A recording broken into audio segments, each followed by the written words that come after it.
Hello everyone, I am Justina Paris and I welcome you all to today's news discussion. आज है 13th August and we're going to be discussing some important news given in the Hindu and the Indian Express. So let's begin. जो first article है, before we proceed in fact to the first article, let us quickly understand what is today's day celebrated as.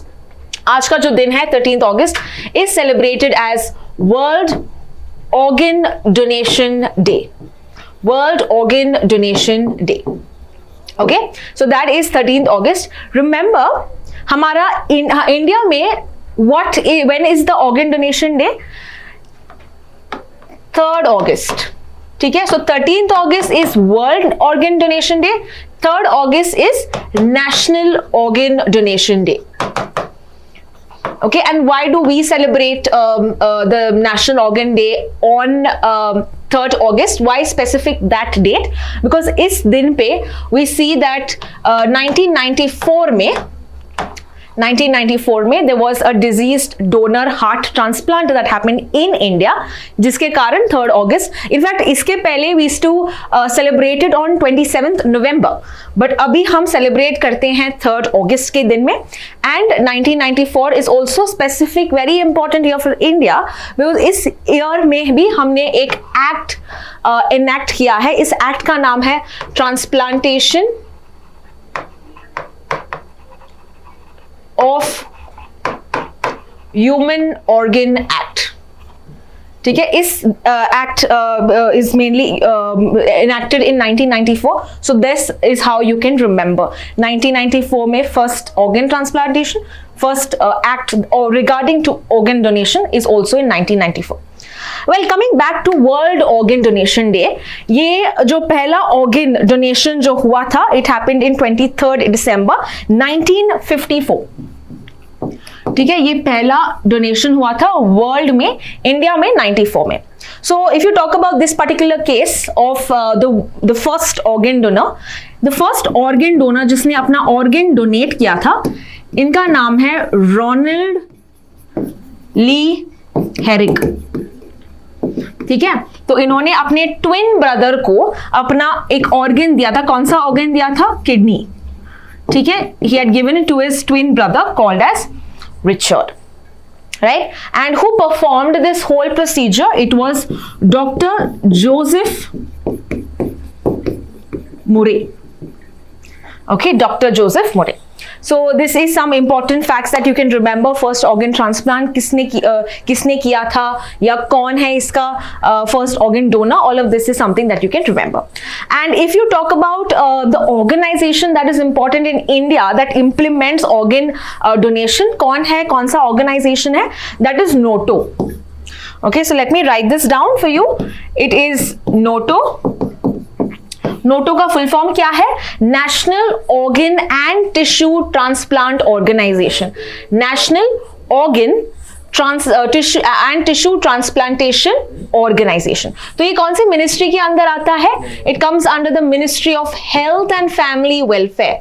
Ministry of health and family welfare. तो इसका जो important काम है, it is with regard to coordinating activities with regard to organ transplantation, distribution, centralized data maintain करना, ये इस body का काम है. So we studied about World as well as National Organ Transplantation Day. Let us now proceed to the first article and this is with regard to certain rankings. तो ये है NIRF ranking, जिसमें full form है NIRF का, that is national institutional ranking framework. तो इसका काम क्या है? ये रैंकिंग क्या करता है? It ranks the universities, the educational institutes, higher educational institutes of the country. National, that means it is within the country, right? Who is the topmost college or you can say university that has ranked overall? That is IIT Madras. Or IIT Madras holds the first spot for 6 consecutive years. तो ये हर साल हम देखते हैं 6 साल completely we've seen IIT Madras that has won the first spot. तो let us understand about this NIRF ranking. ये क्या है? And then we'll come back to seeing which are the topmost universities, right? So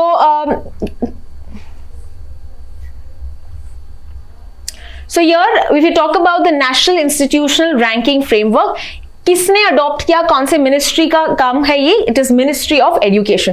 पहला इस ministry का नाम था ministry of human resources, लेकिन अभी है ministry of education. So now if you talk about this particular ranking, it was launched in the year 2015, okay, 29 September 2015, and every year it gives the ranking of the higher education institutions of the country. तो ये ranking करता है overall, मतलब overall all the top colleges का overall एक rank होता है। Then there is only research specific institutions का रैंक होता है, फिर यूनिवर्सिटीज का रैंकिंग करते हैं, कॉलेजेस का रैंकिंग करते हैं, देन इवन सेक्टर स्पेसिफिक जैसे कि फार्मेसी, मेडिसिन, लॉ, मैनेजमेंट, अलग अलग सिस्टम्स का भी रैंकिंग ये करते हैं। अगर रैंकिंग की बात किए तो कैसे करते हैं ranking? The ranking is done under 5 parameters. What are the 5 parameters? Teaching, learning and resources. Okay, तो टीचिंग स्पेसिफिक कैसा काम करता है ये कॉलेज, रिसर्च स्पेसिफिक कैसा इनका काम है। We also can talk about graduates कितने होते हैं, ग्रेजुएट कितने आते हैं, रिजल्ट कैसा है इनका, that again is another thing. Inclusivity, how inclusive is the college, as well as the general perception of the college. So इस parameters में हम ये ranking करते हैं of the higher education institutions. And I said the topmost university that was ranked in this is IIT Madras. उसके बाद है IISc Bengaluru, that is Indian Institute of Science, and the third rank is by IIT Bombay. ठीक है, तो ये है overall ranking. And top universities की बात किए तो it is IISc, Indian Institute of Science, Bangalore. And if you talk about the state universities, we have the Anna University, which has topped this. Okay, so we have understood about the NIRF ranking and the top college that has won this. Let's proceed to the next article. यहाँ पे 2 articles हम cover करते हैं. So we are going to be discussing about the dams in the news. Okay, यहाँ पे 2 dam mention किए हैं the Hindu के article में. In fact, even in the Indian Express. So I'm clubbing both and discussing here. So here we talk about 2 dams. Which are the 2 dams? The first one is Mulla Periyar dam and the second one is Tungabhadra dam. ठीक है, तो इन 2 dam के बारे में अभी हम पढ़ते हैं. We'll understand some important information because this is in the news. So starting with the first one, which is Mulla Periyar dam. Okay, तो मुल्ला पेरियार डैम क्यों न्यूज में है? Because the minister, okay, the Kerala water resource minister says that there is no immediate threat to the Mulla Periyar dam. Now let's understand कि ये Mulla Periyar dam क्यों important है. And it's not the first time that I am discussing this. Of course if you are new to this, we'll be discussing the basics of it about this particular dam. Okay, तो Mulla Periyar dam ये located कहाँ पे है ये पहले हम देखते हैं. Okay, Mulla Periyar Dam is located in the state of Kerala. Okay, on the other hand, Tungabhadra Dam, ये दूसरा डैम जो हम देखेंगे, Tungabhadra Dam जो है, it is located in which state? Karnataka. ठीक है, ये पहले इंफॉर्मेशन जान लो. मुल्ला पेरियार डैम की बात करें, okay, it is one of the oldest dam. Okay, around late 1880s 1800s में ये बना था. ठीक है, 1800s. और by then we used to call Travancore, okay, जो अभी का केरला है, राइट, यहाँ पे ये डैम बना था ट्रैवनकोर में. You know 1880s, that means 1800s, that means we're talking about during the British era. तो 1880s में ट्रैवनकोर ने ये अग्रीमेंट साइन किया था that we will give this dam to Madras Presidency. Okay, Madras presidency, that means अभी का जो तमिलनाडु है उसको ये हम वर्क करने देंगे. And this is for a 999 year lease. ठीक है, कितने सालों के लिए? 999 the British had given from the Travancore had given it to Madras presidency, जो अभी का है Tamil Nadu. So in this, as per this agreement, okay, 1886 का ये अग्रीमेंट है. और 1886 के अग्रीमेंट के थ्रू ये डिसाइड किया था कि even though the dam is in Kerala, इसका यूज करेगी Tamil Nadu, right.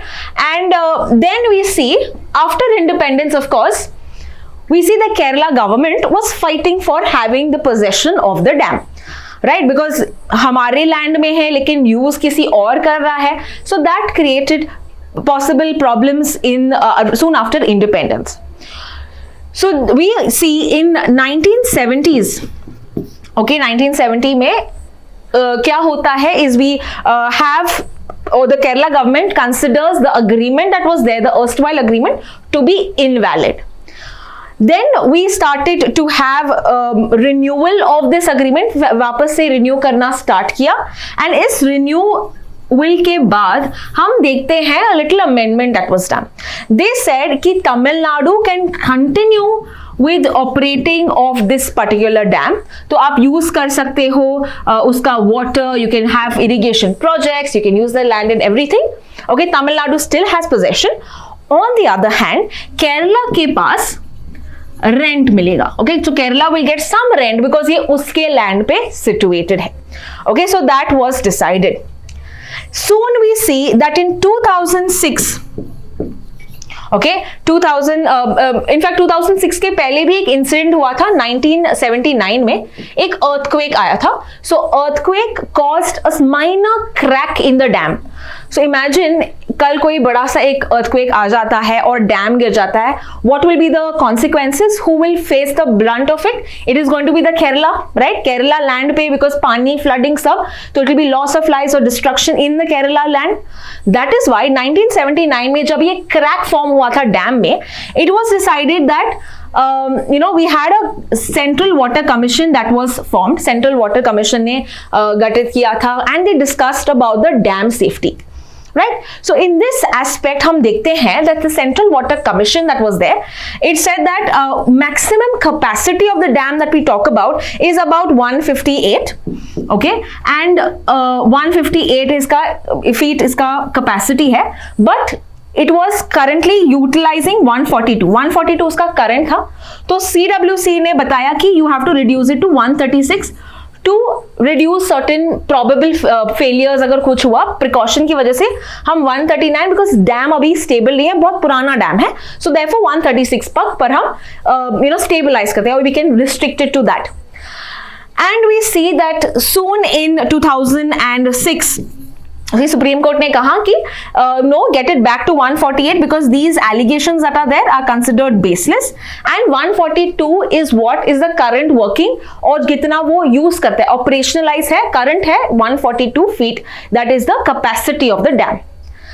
Now, Tamil Nadu wants to get back to 158, which is the original total solar capacity of this particular dam.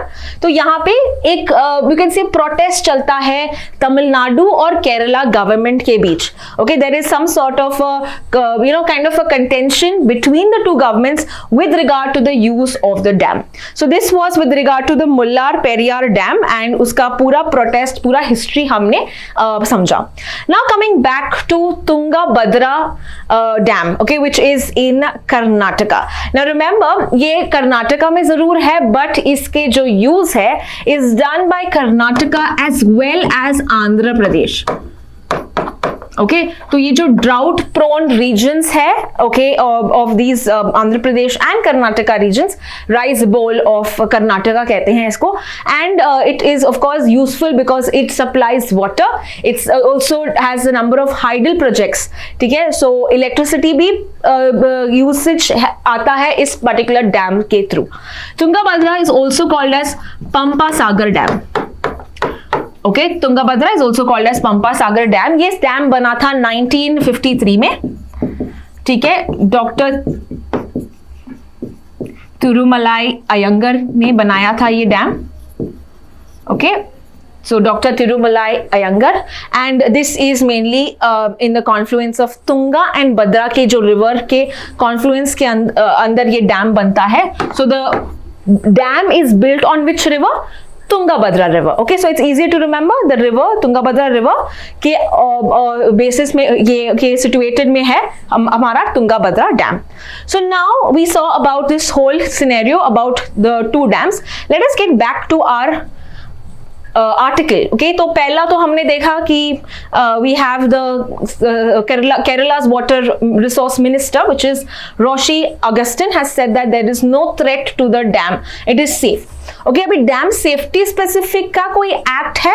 Yes, we do have an act. Now the act is called as the dam safety act. Okay और ये act कब बना था? ये act बना था 2021 में. This act was made in 2021.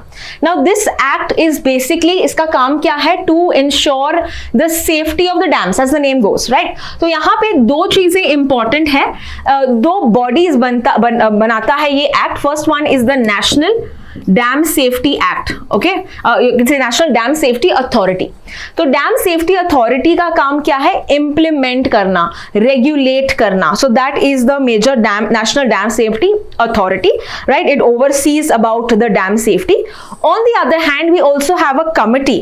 Now, you can say the one that recommends or gives recommendations for dam safety. Okay, that is the National Committee on Dam Safety, NCDS. तो National Committee on Dam Safety का काम क्या है? ये करता है, guidelines देता है. ओके, ये recommendations देता है, ये पॉलिसीज बनाता है कि डैम्स कैसे होने चाहिए. और जो इम्प्लीमेंटेशन का काम है वो कौन करता है? This is done by the authority. Okay, the implementation, the regulation is done by the national dam safety authority. It also works as the state dam safety organisation. Okay, dam safety organisation भी act करता है जब dam एक जगह पे है लेकिन उसका यूज दूसरा जगह कर रहा है. सो आइडियली जो मुल्लार पेरियार डैम है ये NDSA के अथॉरिटी में आता है. Okay, why it comes under the purview of NDSA? Because the dam is in one place but the use is done by the other place. So therefore we see about the Dam Safety Act as well. And coming back to Tungabhadra, okay, Tungabhadra dam के बारे में अगर हम देखें तो यहाँ पे there was a potential flooding. Okay, यहाँ पे अलर्ट, रेड अलर्ट था because of the gate, you know, we have got the crest gate होते हैं, okay, for surrounding the dam. तो एक का failure हुआ था. Okay, there were some repairs that were needed for this particular dam, जिनके कारण possible ज़्यादा flooding हो सकती है. Now to ensure the proper functioning of this gate, okay, repair of this gate, वापस से थोड़ा पानी डैम में और भी घटाना necessary है, is what the article says. Okay, so this is all about the repairing of the Tungabhadra dam, okay, and to divert some water into the canals to ensure the repair of the gate. If you talk about the capacity of this dam, the total capacity is about 133. इसमें इसका current है 100. Okay, so that is the capacity. If you talk about it is mostly written in 1000 million feet cubics. Okay, so ऐसा लिखते हैं TMFC, which is 1000 million feet cubics. Okay, so ये दो dams हमने देखे हैं. Let me proceed to the next article. So here we have about viruses in news. तो हमने डैम्स इन न्यूज देखे, आज दो वायरसेस के बारे में न्यूज़पेपर में दिए गए हैं. सो इसीलिए I am going to also be discussing about certain viruses in the news. So first one we have the Chandipur virus. Okay, Chandipura virus. यहाँ पे एक potential case है of a 20-year-old person and इसका अभी हम check कर रहे हैं कि is this a case of Chandipura virus. So we'll understand what is Chandipura virus. The second thing we're going to talk about जो आज के एडिटोरियल में दिया गया है about the Zika outbreak. Okay, जो जून 20th के बारे में था. It was reported from Pune and we got many cases in and around the city. So we going to be seeing about the Zika virus because यहाँ पे exam में कैसे क्वेश्चंस आएंगे? फैक्चुअल, फैक्ट बेस्ड क्वेश्चंस आएंगे. तो हम इस virus के बारे में, कैसे स्प्रेड होता है, all of this is what we are going to see. So let us start with understanding about the Zika virus firstly. तो जीका वायरस की अगर हम बात करें, ये पहला केस मिला था 1947 में युगांडा में. Okay, no why do we call it Zika? Okay, Zika नाम क्यों पड़ता है? बिकॉज ये युगांडा के जीका फॉरेस्ट में पाया गया था. ओके, जीका फॉरेस्ट में पाया गया था. So it is caused by a virus, as we know, Zika virus. And ये कौन से वायरस का फैमिली है? दैट इज फ्लैवीवायरस जीनस और flaviviridae family. Okay, that is the name of the vaccine virus family that it comes from. ये कैसे transmit होता है? The transmission is through a bite of a mosquito. So it's a mosquito borne virus. Mosquito के bite से आपको ये disease आ सकती है. So what is the virus और what is the mosquito? What is the type of species of mosquito that spreads it? It is Aedes species. तो दो स्पीशीज हैं, Aedes aegypti and Aedes एल्बोपिक्टिस.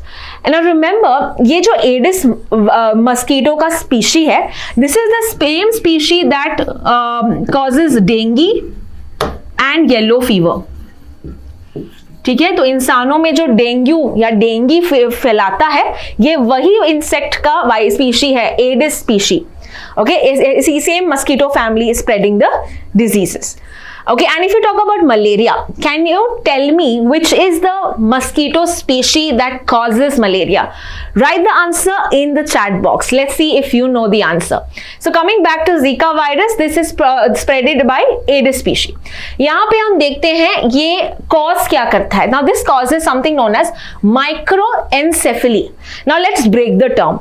Micro का मतलब है small. Cephaly का मतलब है head. Cephal is a head. Okay, so that means it causes small head. अगर आप बॉडी से रिलेट करते हो तो यहाँ पे सिर बहुत छोटा होता है. So that is microencephaly in newborns. And we have the Guillain-Barré syndrome. This is basically जो syndrome है जहाँ पे आपका मसल बहुत वीक होता है, पैरालिसिस हो सकता है, इस Guillain-Barré syndrome एक नर्वस डिसऑर्डर है. इसका ट्रांसमिशन कैसे होता है? How is it transmitted? Of course through a bite of a mosquito, that is the major transmission. But apart from that it can transplant और transfer among people because of sexual contact. अगर आप सिक person के साथ sexual contact में हो, अगर आप blood transfer करते हो, और with regard to congenital infection. Congenital का मतलब क्या है? It is mainly transferred from mother to foetus when in the womb, because placenta से आपका जो you give the food to the baby, right? Placenta के थ्रू ये मदर से कनेक्टेड होता है बच्चा, तो इसके थ्रू भी ये स्प्रेड हो सकता है मदर से बेबी. एंड यहाँ पे सिम्टम्स होते हैं rash, fatigue, conjunctivitis, headache. These are the symptoms that you get when you have the virus.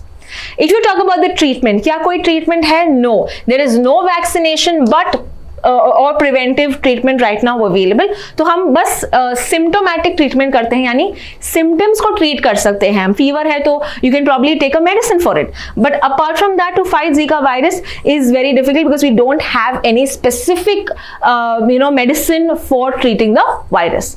Let us now understand about the next virus in the news and that is Chandipura virus infection. तो ये क्या है infection, समझते हैं. सो चंदीपुरा की अगर हम बात करें, कौन सा वायरस के फैमिली से आता है ये? This is rhabdoviridae family. Okay, so flaviviridae is for Zika, rhabdoviridae is for Chandipura virus. Now if you talk about this virus, ये कैसे स्प्रेड होता है? ये दो तरीके से स्प्रेड होता है, दो इंसेक्ट की वजह से स्प्रेड होता है. एक है आपका सैंड फ्लाइज और दूसरा है आपका mosquito species.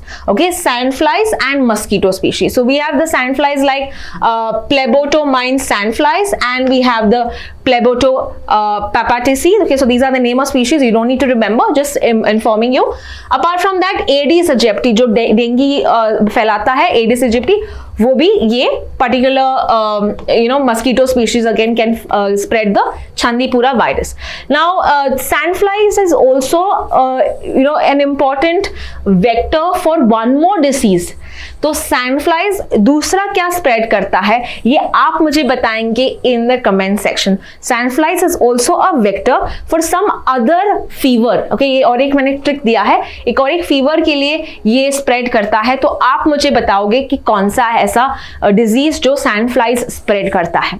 Late us now come back to the article. So the infection is caused by these insects. तो ये जो वायरस होता है, ये जो इंसेक्ट्स है इसके सलाइवरी ग्लैंड्स में होता है. सो जब ये इंसेक्ट बाइट करता है bites a person, then the virus then reaches the central nervous system, CNS system. Okay, तो ब्रेन में स्प्रेड होता है एंड ये क्या करता है? It can lead to inflammation. Okay, inflammate करता है जो हमारे टिश्यूज को. So if you talk about what are the symptoms, what does the person face? The person faces a fever, body ache होता है, headache, seizures. अगर थोड़ा और प्रोग्रेस होता है तो seizures या encephalitis. Encephalitis again inflammation of the brain, okay, of the encephal of the nervous system. फिर रेस्पिरेटरी, सांस लेने में दिक्कत होगी, ब्लीडिंग टेंडेंसीज, अनीमिया. ठीक है, तो आपका हीमोग्लोबिन का जो काउंट है ये भी कम होता है. So all of these are the repercussions or the consequences of having this infection. And if you understand, ये mainly जो infection है, it is very limited to below 15 years. Okay, so children are more affected or more limited to having the Chandipura virus infection. Coming back to this, यहाँ पे death भी हो सकता है in 2 to you can say less than 2 days में death भी हो सकता है. So that can also have another possible danger of this particular virus. Treatment, क्या इसका ट्रीटमेंट है? The answer is no. There is no specific anti retroviral therapy, यानी कोई ट्रीटमेंट या वैक्सीन अभी तक अवेलेबल नहीं किया है, रिसर्च चल रहा है. If you talk about the affected regions in India, you will find this that ये वायरस मोस्टली होता है सेंट्रल इंडिया में. Why central India?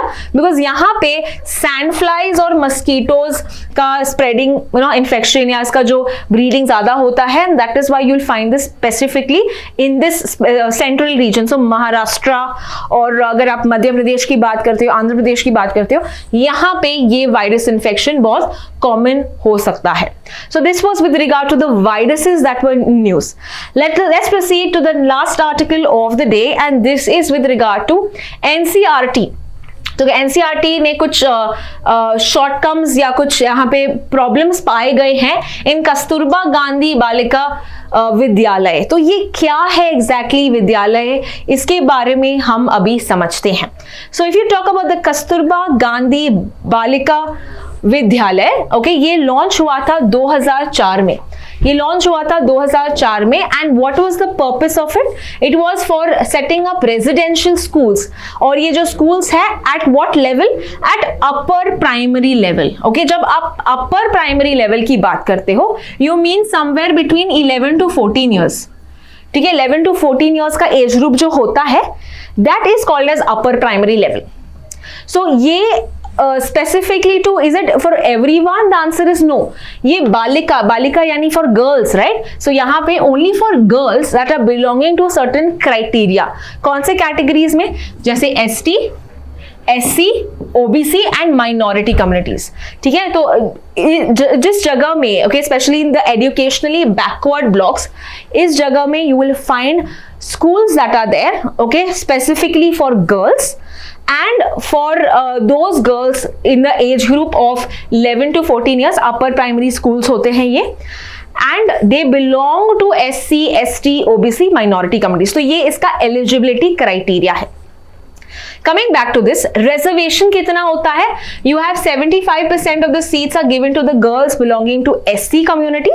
ठीक है, SC, ST, OBC minority के communities को 75% reservation दिया जाता है. But अगर आप general category के भी हो, and then 25% can be accorded if you are lying below the poverty line. ठीक है, तो दो यहाँ पे कुछ percentage will be given to open, but below poverty line, यानी आप educationally, आप economically backward हो. That is the criteria. Coming back to this, it will also ensure quality education to the girls of the disadvantaged society. ये हमने देखा था. And this is specifically for the upper primary, यानी 11 to 14 years. However, ये upgrade हो चुका है. तो अभी 11 to 14 years से restricted नहीं है. This has further upgraded to 14 to 18 years as well, यानी कि secondary level तक. सेकेंडरी लेवल यानी 12वीं तक आप ये लाभ उठा सकते हैं. The girls in the disadvantaged areas can also who are attempting or who are planning for secondary education definitely can be a beneficiary of the scheme. Then we see that KGBV, ये 2004 पुराना scheme है. तो ये जो विद्यालय है इसको मर्ज किया गया था विद सर्व शिक्षा अभियान. ठीक है, सर्व शिक्षा अभियान 2007 में because of the 12th financial plan. ठीक है, 1 अप्रैल 2007 से ये मर्ज किया था. And if you talk about the integrated scheme of school education, we see that Sarva Shiksha Abhiyan को भी अभी क्या अपग्रेड किया है. अपग्रेड कैसे किया है? Integrated scheme of school education which is समग्र शिक्षा. ओके, तो इसको और भी इंटीग्रेट किया था 2018 2018-19. Therefore KGBV comes also under the Samagra Shiksha Abhiyan. So this is nothing but the evolution of the KGBV.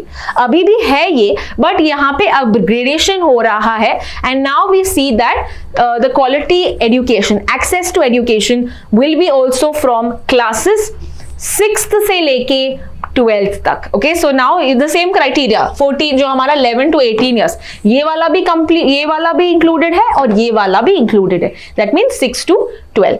Now some question for you that you are going to answer in the chat box.